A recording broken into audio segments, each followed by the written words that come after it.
so much if you're joining me today.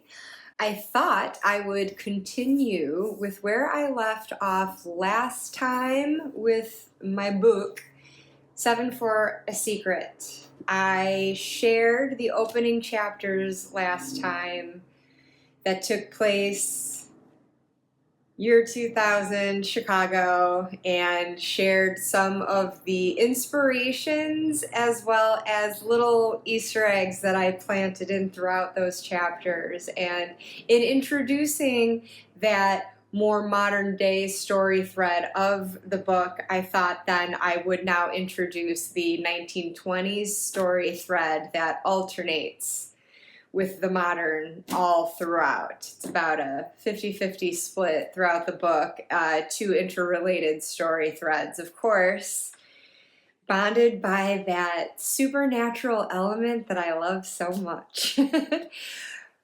I can't promise that there's going to be many Easter eggs this time around because there was a lot more of my actual contemporary life that fed into Kate's story in the year 2000, as like her, I was in my 20s living in Chicago, single at the time, and I had a lot of fun just being super nostalgic writing the story. So for the historical bit of it, which takes place in the 1920s, that was fueled mostly by my interest in that decade in general and that time frame in Chicago specifically. So I definitely wanted to indulge myself with getting to research that location in that era. So join me, if you will, as I begin part two for Mirth. Chapter 3, July 1925.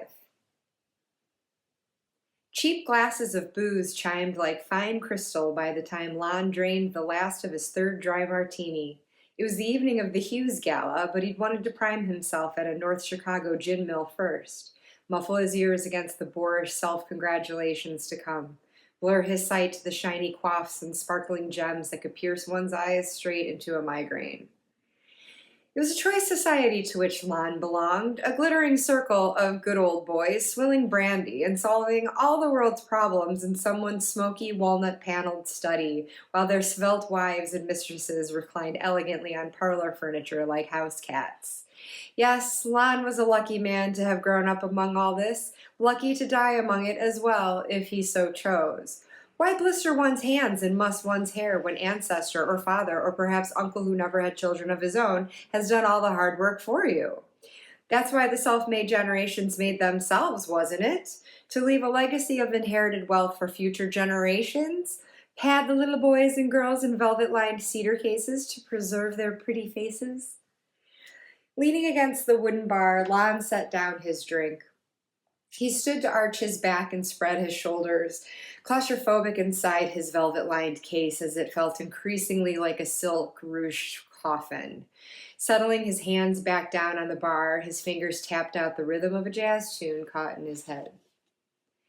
Brace yourself, he thought as he ran a hand over his slickened hair, then slapped the wood with conviction before he could change his mind. Cheers, fellows! He tipped his hat and bid adieu to his barfly pals, whom he'd never met before in his life and would probably never see again.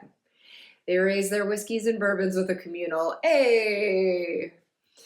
Lon saluted, then exited onto Belden Avenue from what, to the outside world, appeared to be a vacant and boarded-up building. He sauntered through the leafy residential streets, the heavy cuffs of his wide-legged Oxford bags flapping against his ankles. Eventually cutting over onto Wrightwood Avenue and crossing east of Clark Street, he felt the breeze off Lake Michigan. It sobered him too quickly. But before Lon could turn around, the great gray Hughes mansion loomed ahead, with some choice society stragglers milling around its steps and shimmering like fireflies in the dark. The music of a piano and string quartet floated on the air to greet him as ladies' giggles popped like bubbles above the notes. "You there, I say, come on over," a jubilant male voice called out, to be met with hoots from the surrounding crowd. All turned and looked in Lon's direction. There was now no escaping if he'd still held any hope of it. When he stepped too near the party lights for his hat brim to shade his face any longer, he affected a tight grin. Lon? Lonnie? It is you, isn't it? Cried a nasally blonde bedecked in amber beading. She shot up an arm to punctuate her darling, and her lit cigarette dropped from its holder in the process. Lon stiffly approached the petite yet buxom gal. He resisted offering her another cigarette from his silver case and just kept his hands in the pockets of his trousers. Her face fell at his reserve. Still, she held her arms outstretched, empty, waiting. Like a statue of an ancient woman, Lon thought, who should be holding a tall urn. Indeed, she appeared a clumsy imitation of the half-robed caryatids just behind her, which stood on either side of the Hughes main entrance and held the balcony above it. Pursing her deep red lips together in a smirk that best brought out her dimples, the girl held her pose and said, "Tell me you don't recognize me. Come now, you cad." Lon frowned, squinted, and made a show of leaning over and inspecting her face closely. The blonde held her smile but tentatively drew in her arms, her hands still raised but slack on limp wrists as the empty cigarette holder dangled between two fingers. Scanning her face, he detected a sparkle of genuine anxiety in her eyes, but the smirk twitching at one corner of her lips gave away the evident pleasure she took in his gaze. He mirrored her expression and eased his face past hers to barely touch his lips to her neck. Rather than plant a delicate kiss there, as she surely expected, Lon merely whispered, "Yes, Effie, I know you all right," before withdrawing away to a more respectable distance. With a wink and a bow, he suavely sidestepped and glided past the group at the black iron gate, leaving Effie to her blushes and the others to their eager inquiries as he ascended the stone steps to the Hughes' limestone palace. Lon strode through the oak doors without hesitation or ceremony. His smooth gait hiccuped, however, at the sound of a throat clearing to his right. "Sir," a butler haughtily implored from the corner of the foyer, raising his brows and looking pointedly at Lon's gray fedora. "Ah." Lon removed the hat and handed it over to him, but not without playfully rolling it up and down the length of his arm first. "Yes, well," the butler muttered with a tut-tut as he shuffled away. Lon laughed quietly and weighed the options of heading left or right beyond the entryway. Left was a garishly opulent sitting room ornamented in white and gold. Its white sofas were draped with gem-encrusted women tittering at younger men in tuxedos. At a small table in one corner, a few folks played their hand at cards. In the opposite corner, a couple fell giggling into a potted tree after dancing to the glaringly amateur fiddler and pianist performing chopsticks in the adjoining music room. Right was a dim library of sorts with deep turquoise-papered walls. A haze hung in the air there, dulling the chandelier's lights into fuzzy white dandelions against the narrow painted panels of an ornate wooden ceiling. Dark bookcases lined either side of a crackling fireplace, and the center of the room was clogged with black bow ties. It was the usual stodgy scene Lon had expected. Ruddy-faced businessmen boasting their pompous tales of stock prices and motor cars or speaking out against Bolshevism, with chests puffed and cigars turning soggy in their jabbering mouths. Disenchanted with his options, Lon decided to turn neither left nor right, but to walk straight ahead through the golden foyer. Passing between a pair of cream marble columns, he admired the grand oak staircase to one side. To the other stood a fireplace painted in gold leaf, a sizable mirror worthy of Versailles mounted above the mantel. Staring down at the floor as he strode deeper down the corridor, Lon lost his focus in observation of the intricate mosaic design, step after colorfully tiled step, until his wingtips stubbed against a marble lip rising about an inch from the floor. He looked up to meet the life-size stone likeness of a courtier wooing a fair maiden above a fountain. The couple was white as purity and forever frozen mere inches from embrace. "The thrill of the chase," Lon murmured, "the only thrill there is." He sidestepped them to peer through yet another doorway. It led into a dining room paneled in rich, dark wood and with lofty arched beams above. A room fit for a king, not the clutter of crushed flowers and stained table linens it actually contained. People milled around the chairs rather than sitting on them, and a couple of young ladies in tawdry dresses looked one glass of champagne away from using the long table as their stage like the party-crashing chorus girls they probably were. Lon ducked away just in time for a servant to scurry from behind him and into the dining room with a silver tray of crystal coupe glasses. The glasses brimmed with the sparkling nectar of the gods that had been forbidden fruit for years, and he kicked himself for not having been quicker to snatch one. Whooping ensued in the dining room, and he watched the servant disappear with an empty tray through a different door at the back, presumably into the kitchen. Bemoaning his luck, Lon stepped back out and wandered toward the oak staircase. He heard the band playing outside and briefly considered strolling out the side door by the stairs, but the garden ran alongside the house and met the street. Through the iron fence, he'd be visible to Effie and the other folks he'd narrowly escaped on the sidewalk, not any more desirable than his other options so far. Another servant darted by from the dining room on his way to the library, and the cacophony of voices and laughter and clinking glasses in the neighboring rooms and garden began to close in and pound on Lon's brain. Stale smoke, sweat, and floral fragrance congealed in the thick air to stifle him. This time, as the platter whirred across the foyer from the library to the front parlor, Lon managed to snag a champagne coupe. Sipping from the shallow glass before it could drip any of its golden bubbly, he marched over to the staircase for lack of anywhere else to go. It was the imperial sort that had a central flight of stairs leading up to a half landing, from which a pair of parallel flights then angled in the opposite direction to the second floor. Taking a couple of steps up the first flight, Lon gave a long, low whistle at the massive stained glass window looming above the landing. He gawked at it up to its full height and nearly fell backward. Holding onto the banister with one hand to steady himself, he twisted and raised his glass to toast the marble lovers below. Bold lover, never, never canst thou kiss, though winning near the goal. Yet do not grieve, she cannot fade, though thou hast not thy bliss. Forever wilt thou love, and she be fair. He took a swig of his champagne and sneered, More happy love, more happy, happy love. He cackled into his glass as he drank, nearly spitting his sip onto the wooden steps when another voice spoke from on high. Forever warm and still to be enjoyed. Lon looked above him, but saw no one, and couldn't tell from the acoustics where the voice came from. It belonged to a female, though. He drained the last of his champagne and carried on up the first flight toward the broad mezzanine beneath the window. The voice continued to speak with silky emphasis, forever panting and forever young. The sweet articulation flowed through him, and he stroked his thumb over the champagne glass's curve as he slowly proceeded up the steps. All breathing human passion far above, he muttered back, as gradually he looked above his left shoulder to where he distinctly heard the voice. Through the filigreed iron baluster there, he saw fluid emerald fabric cascading its way down the steps. That leaves a heart high sorrowful and cloyed. His gaze trailed up the fall of green to see an alabaster elbow peeking through the swirling black and gold gilded iron. Then, on approaching the landing, he saw a shoulder, a protruding clavicle, a jaw, and a face turned away from him. A face from which purred, with a hint of malice, a burning forehead and a parching tongue. Lon stepped onto the landing and walked to the next flight of steps where the woman sat. He contemplated her with a curious grin and a hand in his pocket. Tapping his empty champagne coupe against the stained glass with casual irreverence, he dropped his gaze to his feet before lifting it again. He could now see her face in profile. From her fine, straight-edged nose to her pointed chin, he panned his sight up to an elfin earlobe adorned only with a single pearl. Glossy, deep brown finger waves were bobbed to reveal her swan-like neck.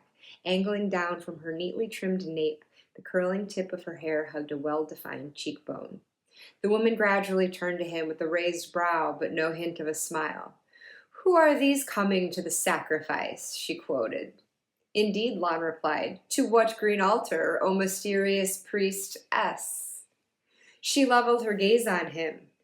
"Priestess? I believe you take liberty with your Keats." Lon smirked. "Is that so? Why, have you two come to worship at my feet?" She'd said it haughtily, but Lon detected a trace of the theatrical. "I didn't realize I had to wait in line." He planted one foot a couple of steps up from the landing and smugly lunged towards her. Then, leaning his forearms on his bent knee, he looked down the stairs leading to the empty foyer.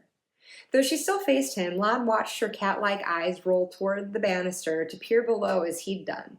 She tugged at the string of pearls wrapped snugly around her neck.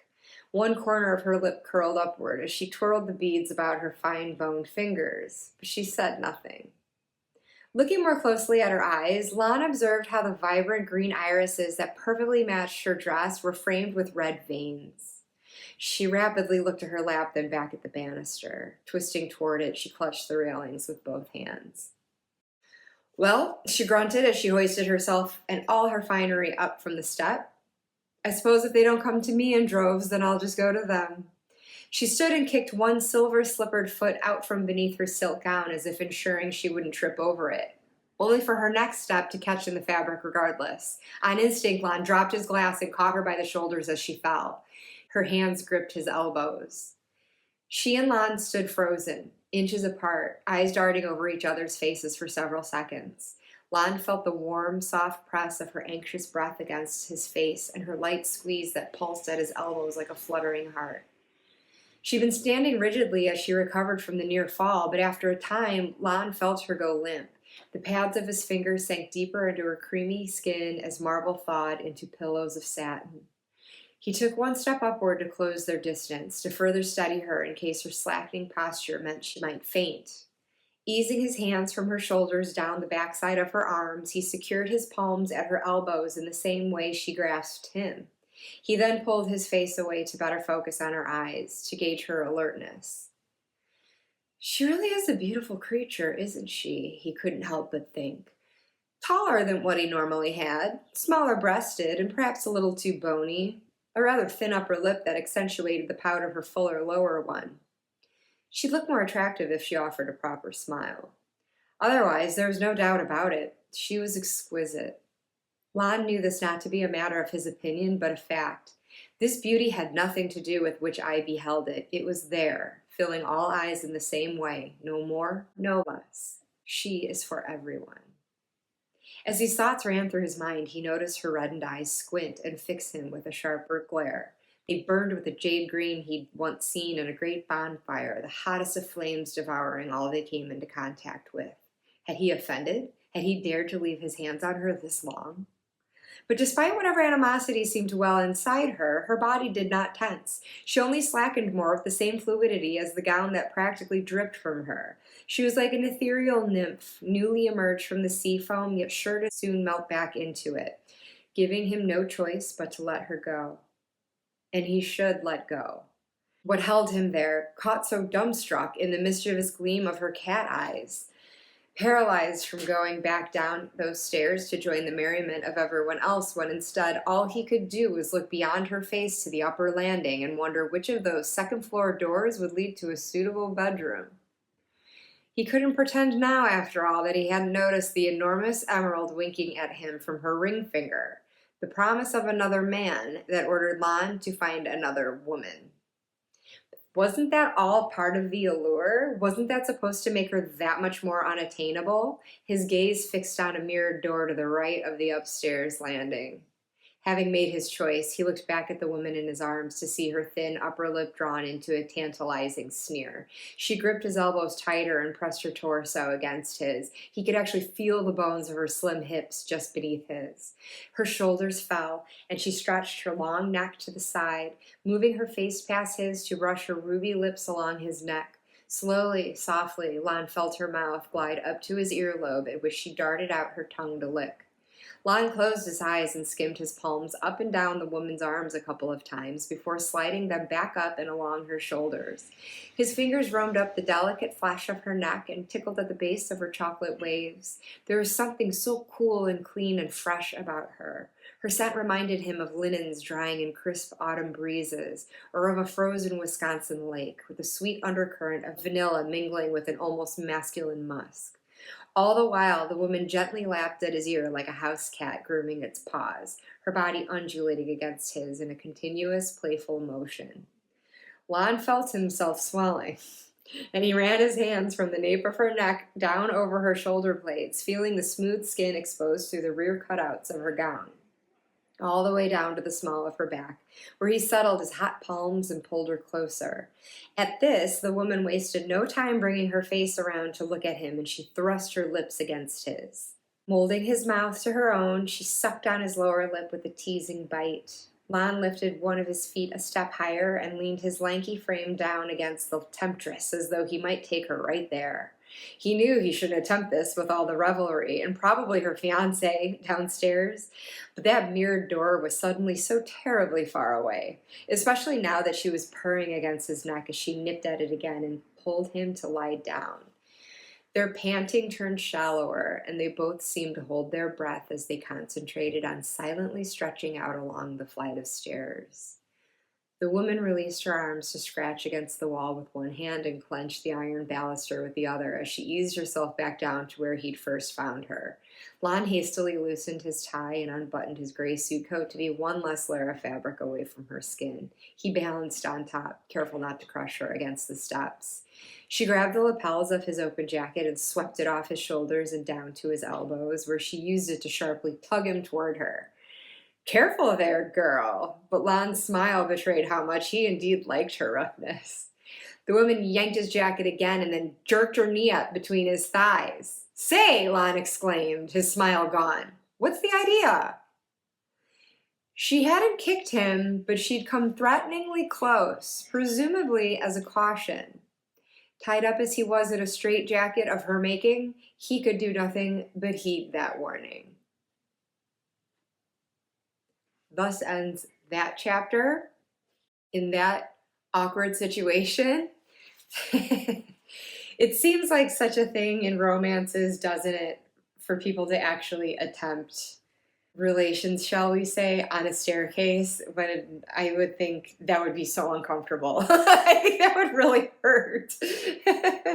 So before these hijinks of her tugging his jacket, nearly kicking Lon in the groin, it just seems like it wouldn't be that comfortable of a situation, but whatever, libidos are at work here, so far be it from me to get between that. But anyways, like I said before, not too many like Easter eggs here. I did want Lon to be drinking a dry martini at the outset, though, because that would be my cocktail of choice. A dry gin martini, dirty, preferably.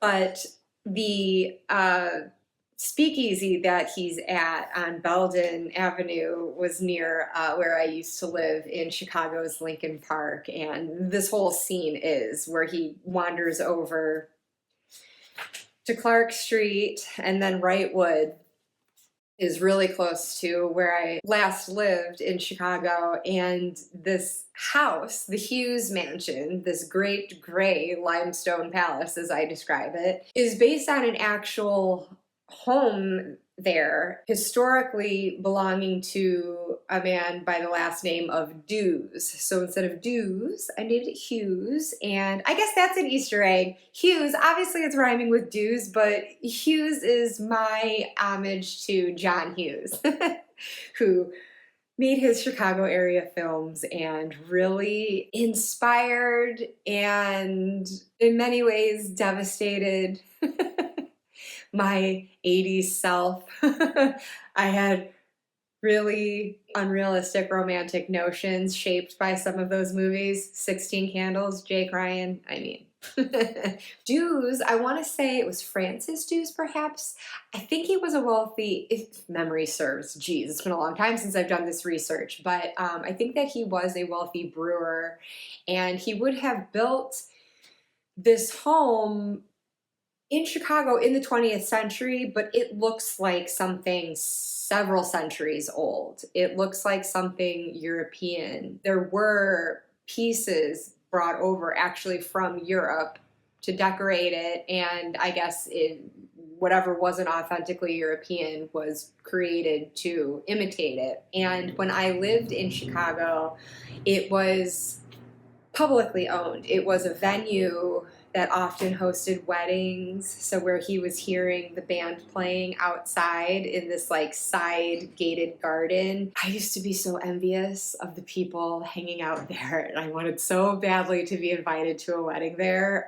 Even better, have my own wedding there. And honestly, when I did get engaged years later, I looked into it, but by that point, it had gone back to a privately owned residence. So, damn, and I just did not have the cash to make that down payment to buy it myself.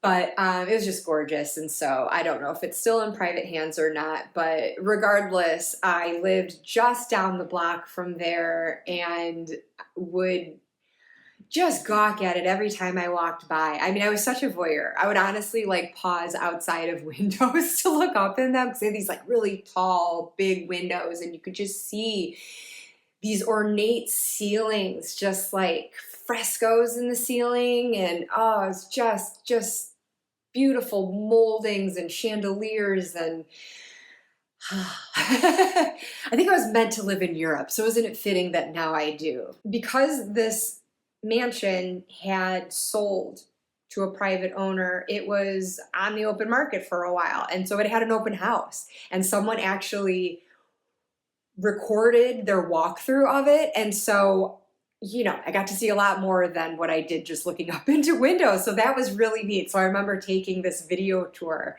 and did take a lot of my descriptions from that, for sure, that entryway and hallway, that study that he sees over to the right. There are definitely elements taken from the real thing. But anyways, it just like ignited so many fancies. And so I definitely wanted to make that place a prominent setting in this book. And as I mentioned in my last video, when I was introducing Kate and her Y2K story thread, she lives down the block where I did in an apartment complex at the time called Hamden Court Apartments, and so it's Camden Court Apartments in the book. Things might be fictionalized by name in the book, but spatially, geographically, everything's pretty true to where it's actually located in Chicago. And on my website, I actually have a little virtual tour of Chicago that you can take to find some of the sites there. Gosh, what else in here? The poem that they're quoting is Keats' Ode to a Grecian Urn, and that is just one that sticks out in my head from high school.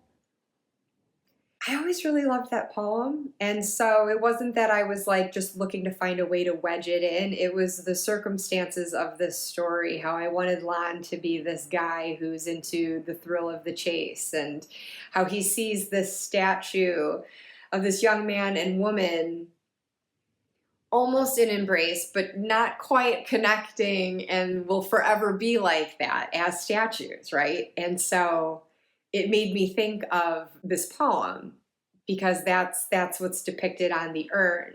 The woman's dress, though, that green gown, is my homage to Keira Knightley's green dress in Atonement. That was set in a different decade, but that gown that she wears, pretty timeless, and I just adored that and was so excited I got to see it in person at a temporary exhibit at the Victoria and Albert Museum in London. Oh, it's so pretty. So I just like love that dress, and just picturing this woman with her green eyes, I wanted to dress her in that. So that's like a little Easter egg, I guess, I planted in as an indulgence to myself so that I could just visualize this beautiful gown in my mind. Not that I was describing every detail of it as the same as that, but just the gist of that silhouette. And I'll kick myself if there's something else that I'm not thinking of, but yeah, there's not too much there. So to continue with chapter 4.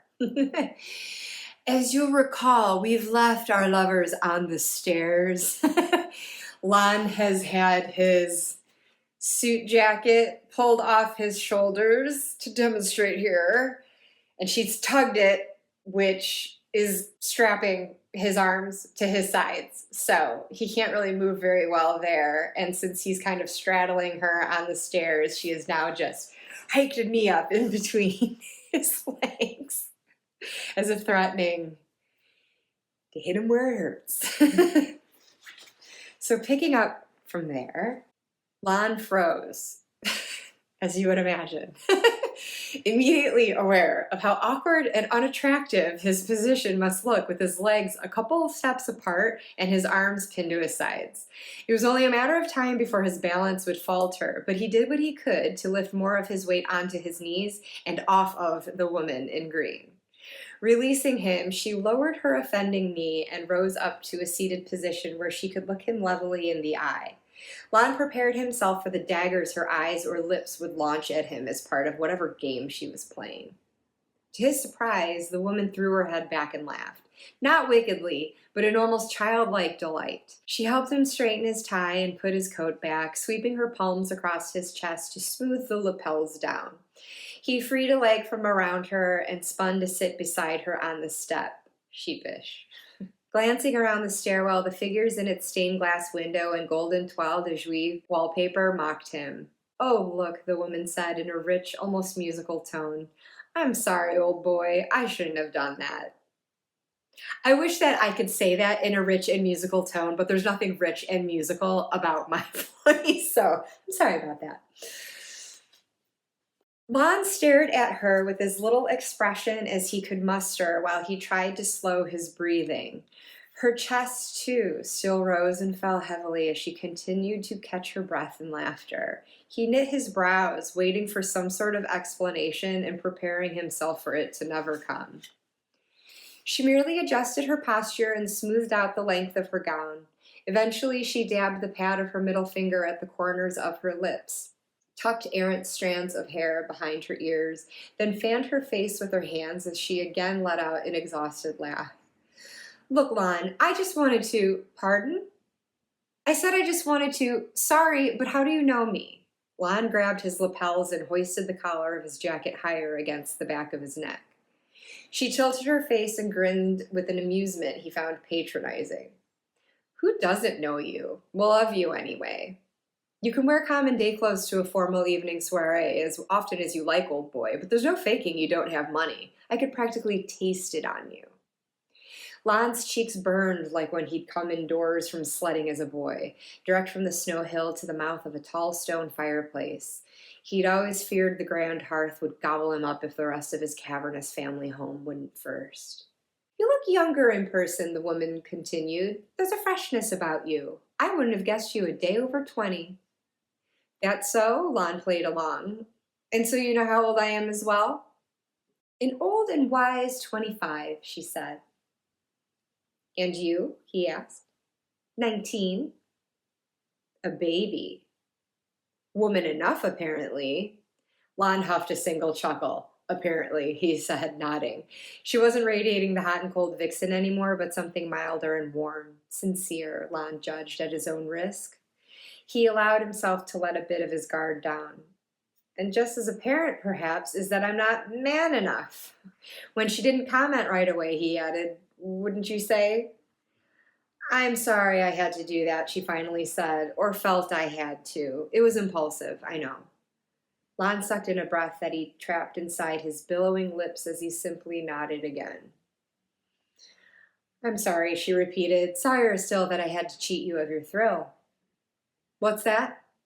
"Well, I cheated you of your thrill, you see, by cheating you of the chase first." "I'm not sure that I follow." She propped her feet on the step below the one she sat on, folded her arms, and rested them on her knees. Tilting her face in that curiously condescending way she had, she looked him square in the eye. "I didn't give you a chase. Therefore, by your logic, I didn't give you a thrill.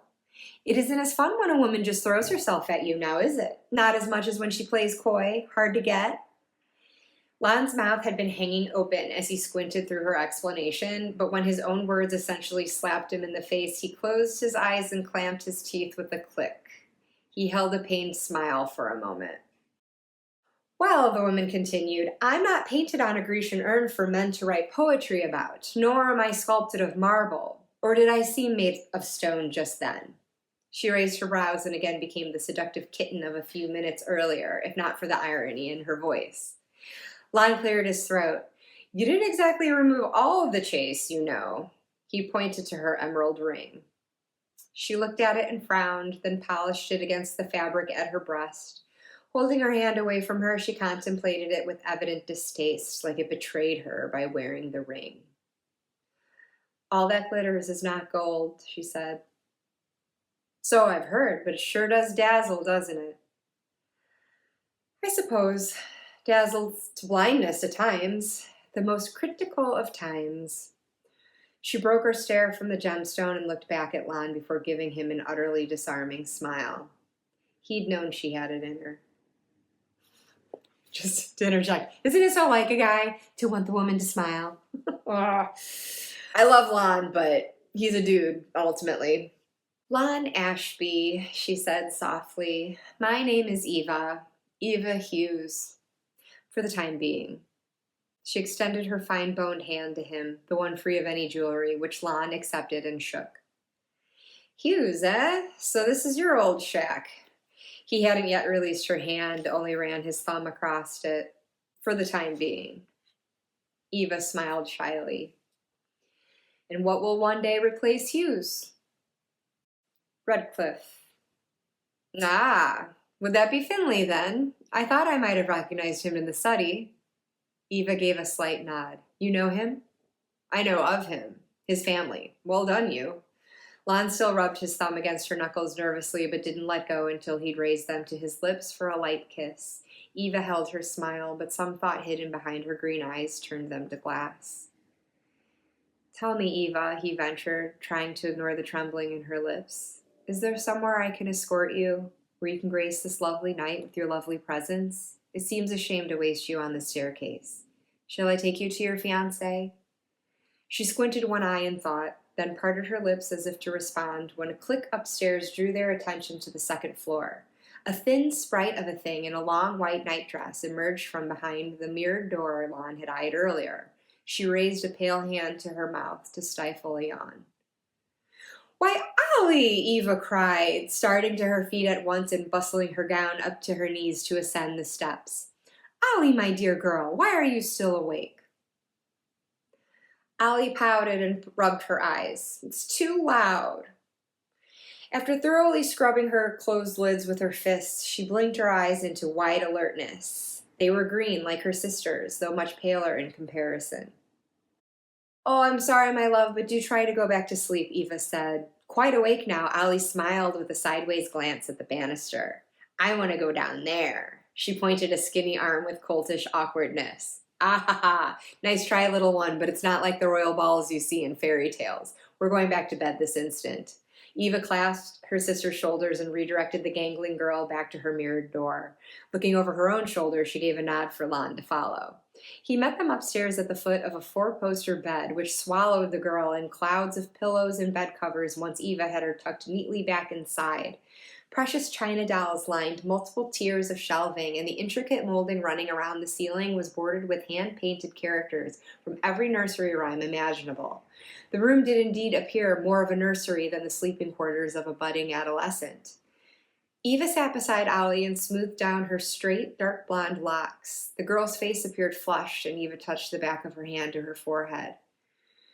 Your temperature's all right. You sure you're feeling fine? Staring at Lon out the corner of her eyes, Ollie nodded vigorously. Eva narrowed one eye again and gave the girl her signature head tilt. How long have you been awake? Were you only up just now?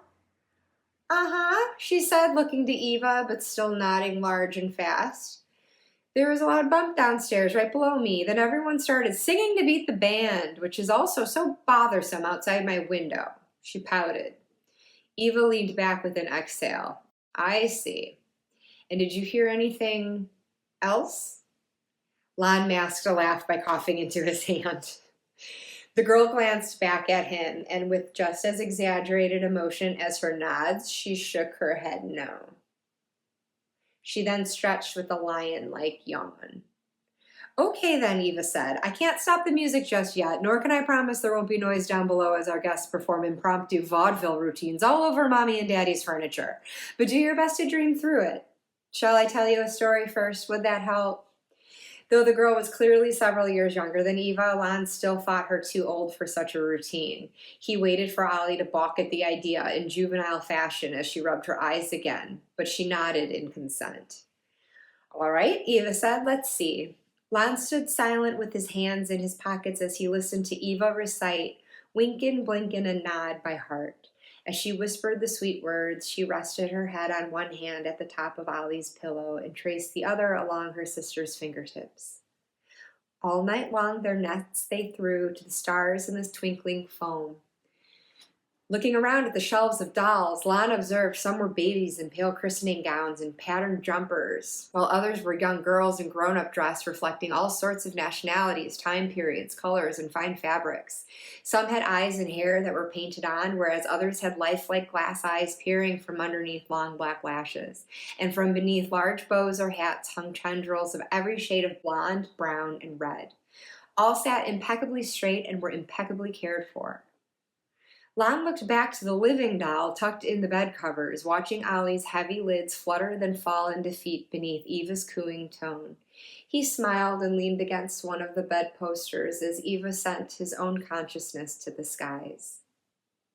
So shut your eyes while Mother sings of wonderful sights that be, and you shall see the beautiful things as you rock in the misty sea, where the old shoe rocked the fishermen three, winkin', blinkin', and nod. When she finished, Eva leaned down to delicately kiss Ollie's forehead, then displayed great care in getting up without disturbing her slumber. She looked to Lon, pointing an index finger against her smile, and he followed her lead in tiptoeing out the bedroom door. He turned back to gently pull it closed, catching his reflection in it as he did so. Confronting his pale blue, liquor-reddened eyes, he admonished himself for the fancies he'd had of ravishing Eva behind that same door only minutes earlier. She stood waiting for him on the landing, her hand resting on the newel post. "Thank you, Lon," she said. "I apologize for that." "Not at all," Lon assured her. "Thank you for the bedtime story. I'm sure to have sweet dreams now." Eva looked to her feet as she smiled. "To answer your question from before," Lon straightened his posture to a soldier's stance and offered her his arm. "Milady, your destination, please." She looked up and scratched her nails on the newel cap. "A moment," she said, before lightly prancing toward another mirrored door and disappearing behind it. When she reemerged, sheer ivory fabric embroidered in black beading draped from her arm, and a little black beaded bag hung from her opposite hand, with which she quietly shut the door. She wrapped her bare shoulders in the shawl and snaked her free hand through Lon's upheld arm. "Please, sir, as the poem says, let's sail on a river of crystal light into a sea of dew. Take me to the stars." Did I rip that off of Titanic? You betcha.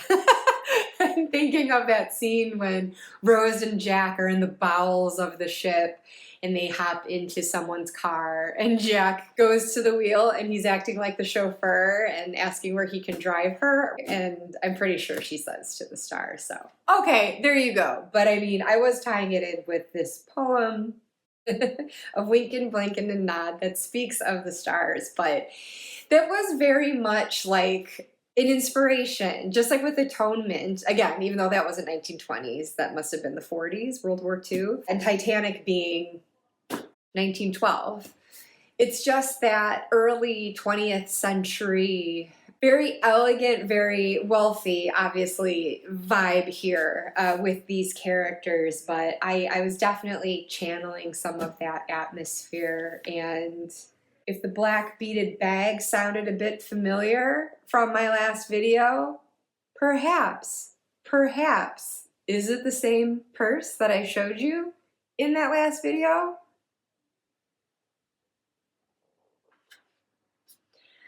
But anyway, looking back, Redcliffe, which will be Eva's married name, she is engaged, as Lon has astutely observed, this big emerald ring on her left hand ring finger. Redcliffe is just my little shout out to where I used to live in London for 12 years and where I lived when I wrote this book and others, Redcliffe Square.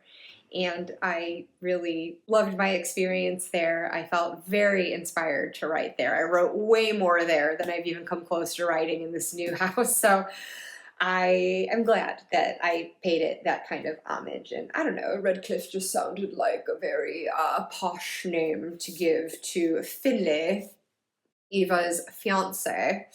But that moment, it's funny, like when I'm reading this myself, because it's been a while and certain things come back to me. Because that moment of her like looking at her ring and brushing it on her chest, I was directly thinking of Grace Kelly in High Society, which is a musical remake of the Philadelphia Story.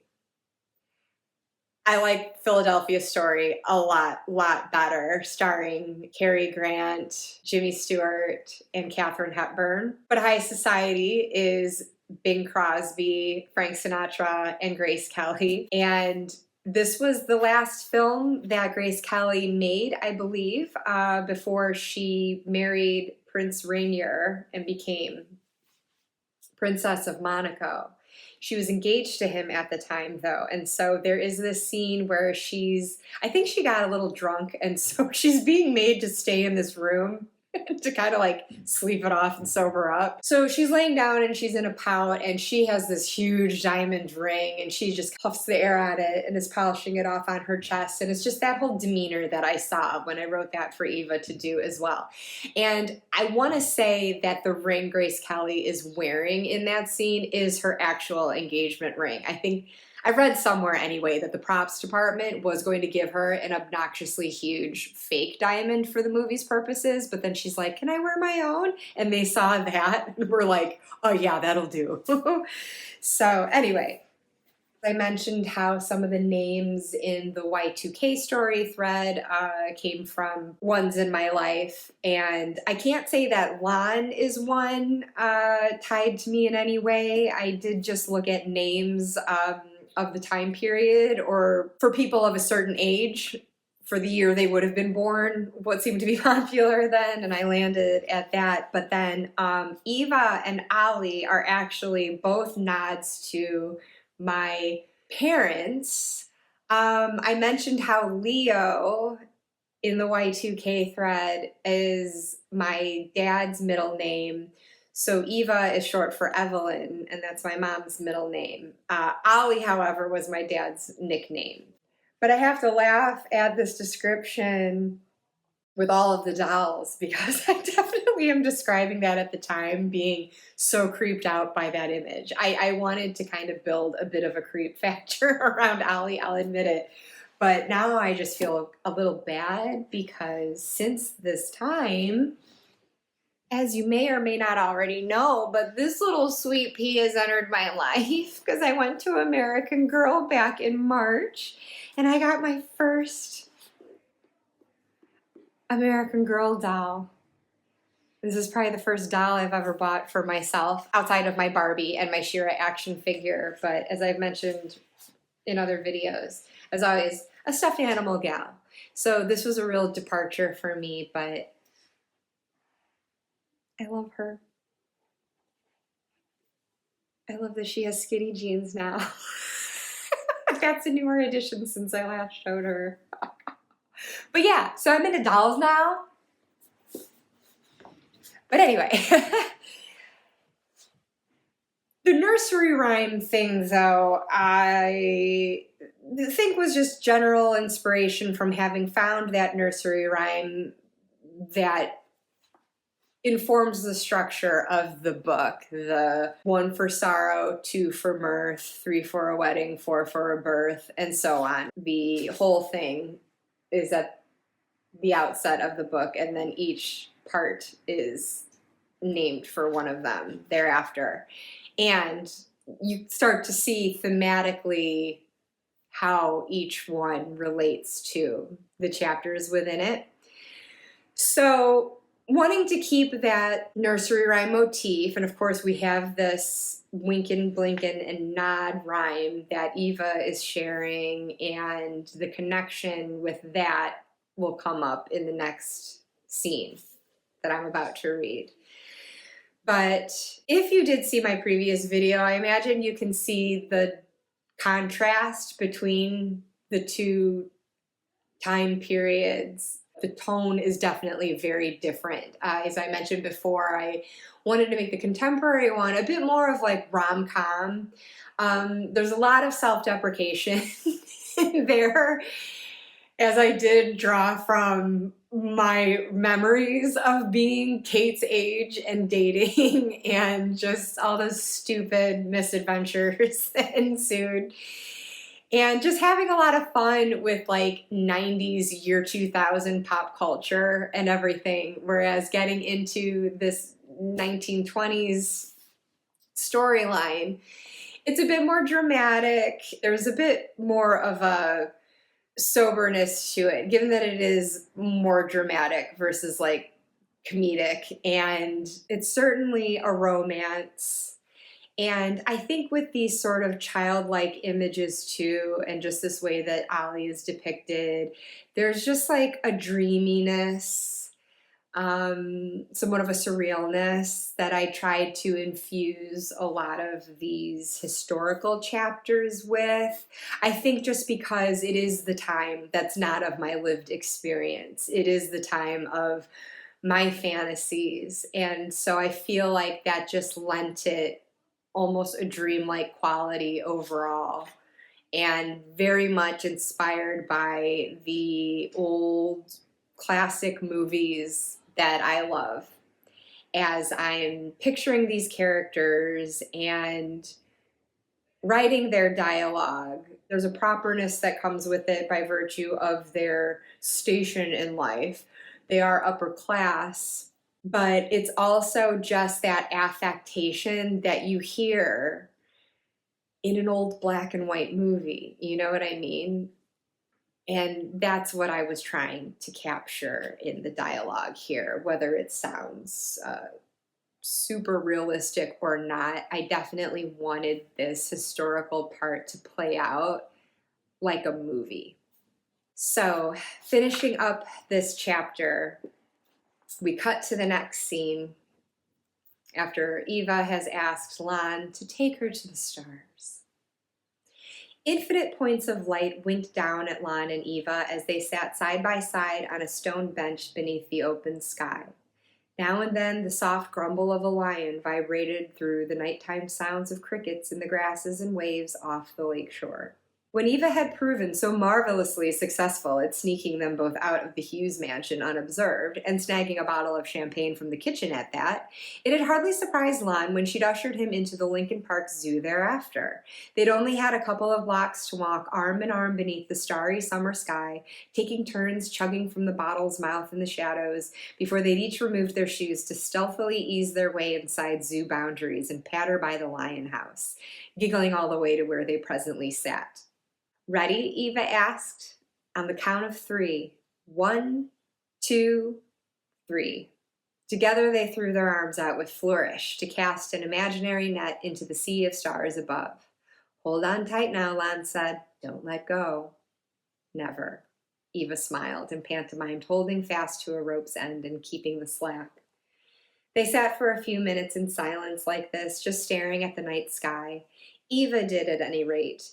Most of the time, Lan sat staring at her, staring at the sky, trying to see the stars reflected in her eyes and watching how they twinkled as much as the little purse she held in her lap. He lifted the champagne bottle from the pavement and brought it to his lips for a swig, then handed it to her. She followed suit and returned the bubbly to him without a word. Daring to break the meditative hush, Lan eventually asked, "Do you come here often, at night like this?"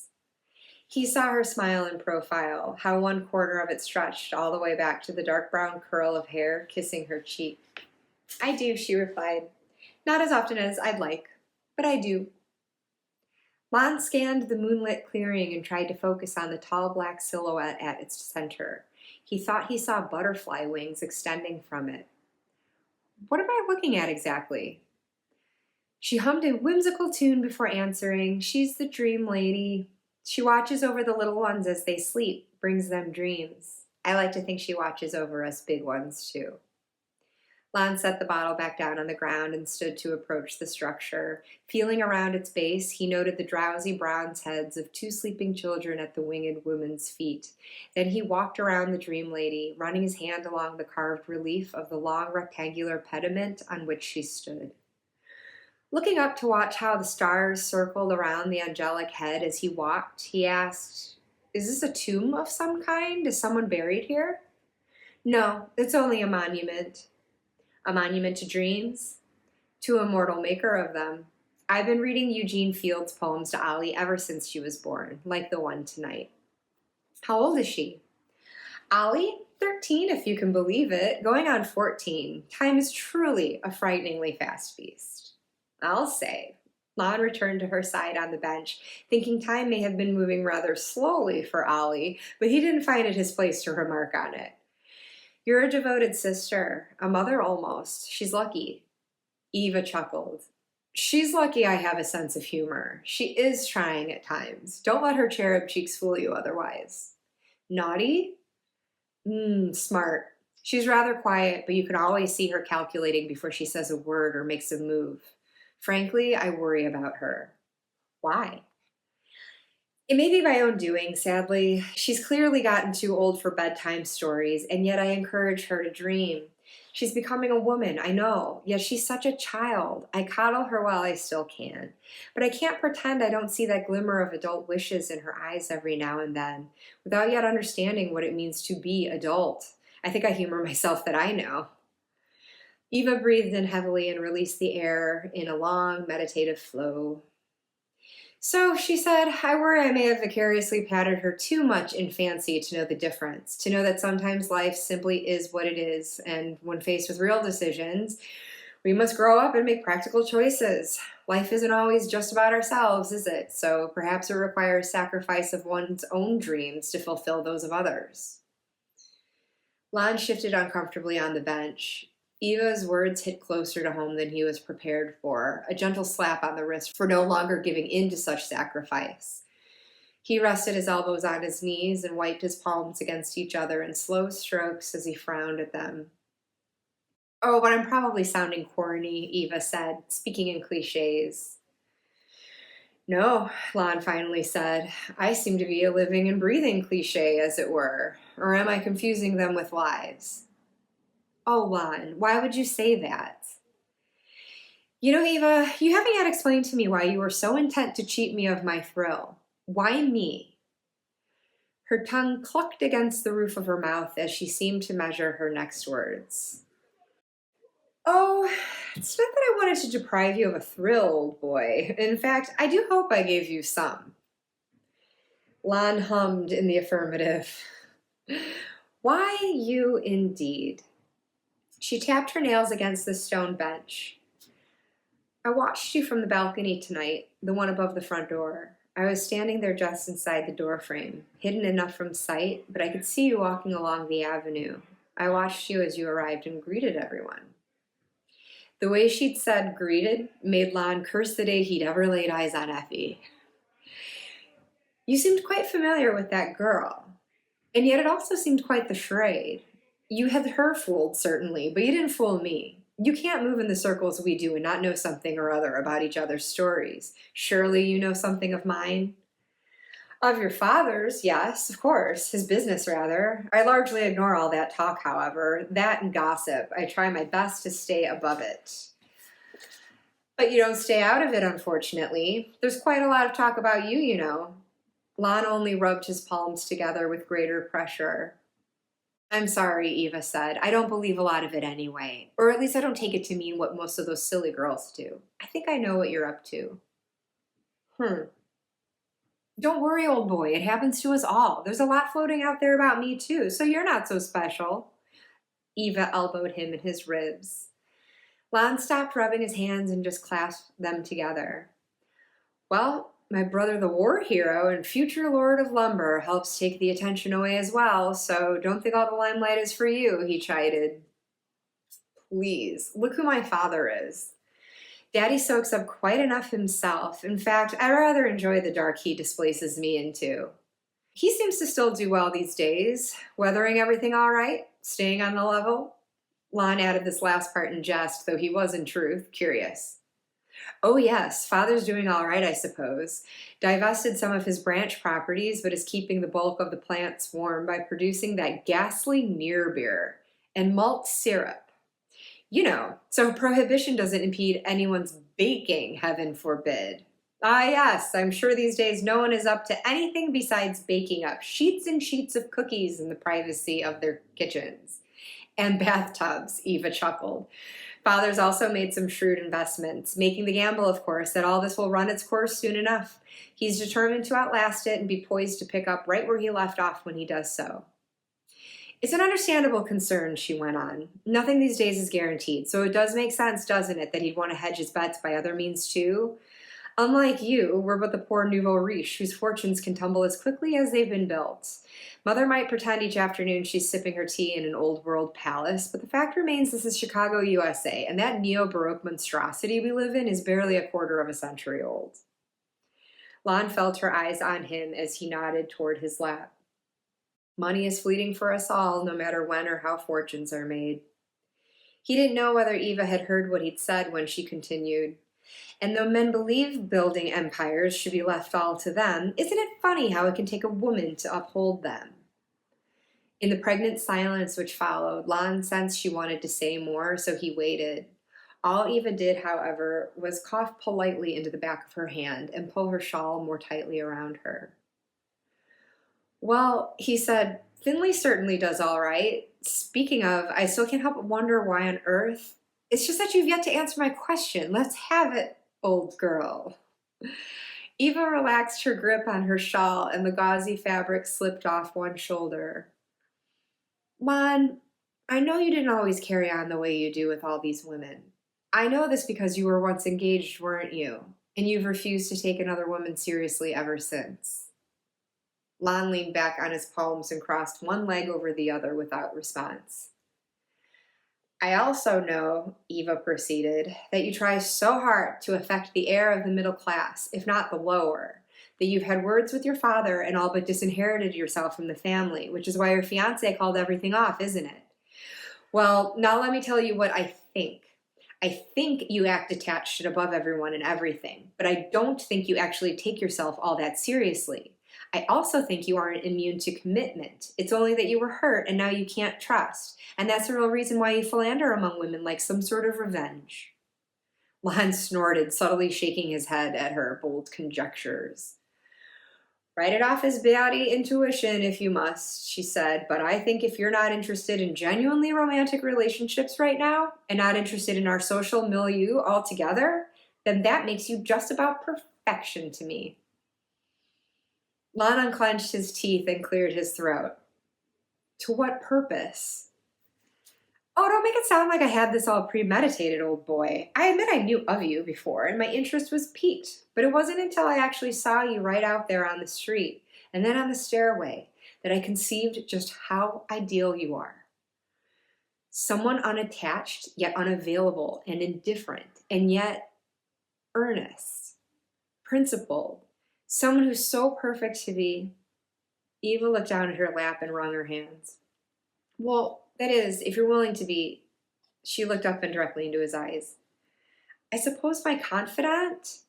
My friend? I really needed someone like you, Lon. You cannot possibly imagine how much. Or can you? Her eyes searched his face. Lon sat up and wiped the grit of the stone bench from his hands as he mulled over her words. Anyway, she said, that's why I needed to get your thrill out of the way. Seeing you with Effie. She twisted her emerald ring and pulled it on and off her finger. I didn't want to risk becoming the object of another of your chases had I remained too aloof or wasted precious time flirting. The presumptuous little thing, Lon thought, but he let her keep talking. Flirtation is such a frivolous waste of time. I know I'm still young, but, well, I think life's too short to waste time chasing, don't you agree? And what's romance but fleeting once one is caught? I'm through being hunted and snared. I may have put one concern to rest through engagement, but I'm still free to confide in anyone I please. But these women are tattling hens, and the men are wolves. At last she left the ring on her finger, but spun the emerald around it instead. Look, Eva persisted, maybe I've got you all wrong. Maybe what happens in the evening underground doesn't all quite make it to the afternoon parlor. But I simply don't think that you are. A wolf, that is. Not once the chase is out of the way. She shifted in her seat. I've got you right, haven't I? That you're different from most men? Your motives, they're different? She pivoted toward him on the bench, still wringing her hands. Lon stopped wiping his own and faced her. In the bright moonlight, he saw more than stars twinkling at the bottom of her eyes, more than comets streaking down her cheeks. He wiped one of the falling stars from her face and lowered his hand onto hers to still them. Will you, Lon? Eva sniffed. I know I must have offended you so greatly just now, and I understand if you don't want to clutter your life with one more poor little rich girl. But will you be here for me? I'd very much like to be here for you too, if ever you would need me. He wrapped an arm around her shoulders. Cupping her head in his hand, he brought it to his shoulder. Eva nuzzled against the lapel of his gray suit coat, sniffling into it. Lon rested his chin on the molasses waves of her hair and caressed his fingers through them. The scent of icy cool wind wafting off frozen waters briefly came back to him, but it just as soon thawed into fields of lilies of the valley, and there again was the musk that Eva's skin had since sweetened to jasmine and rose. The crickets orchestrated a droning lullaby, the lions purred themselves to sleep, and the whispering tide smoothed over ripples of sand for the dream lady to sprinkle in everyone's eyes. Thus ends Part 2, the next part being 3 for a wedding, which jumps us back to July 2000. In the year 2000. I hope you get that reference, folks.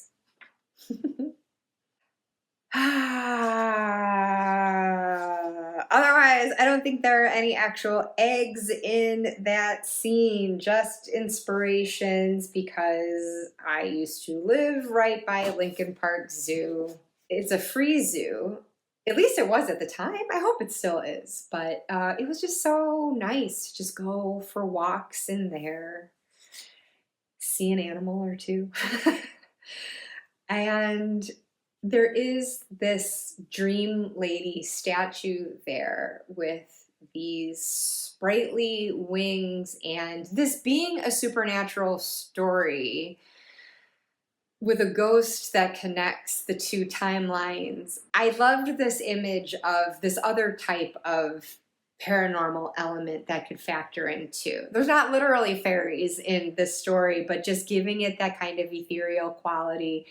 Like I was mentioning before, there's just something kind of dreamlike to me about the 1920s storyline, and just fed by images like this. And as Eva was talking about, Eugene Field was the writer being commemorated by this statue in the zoo. And he is the one who wrote the Wink and Blink and Nod poem. And so this whole book is such a Valentine to Chicago from me. And so it's so nice to be able to just pay those tributes to Chicago area figures.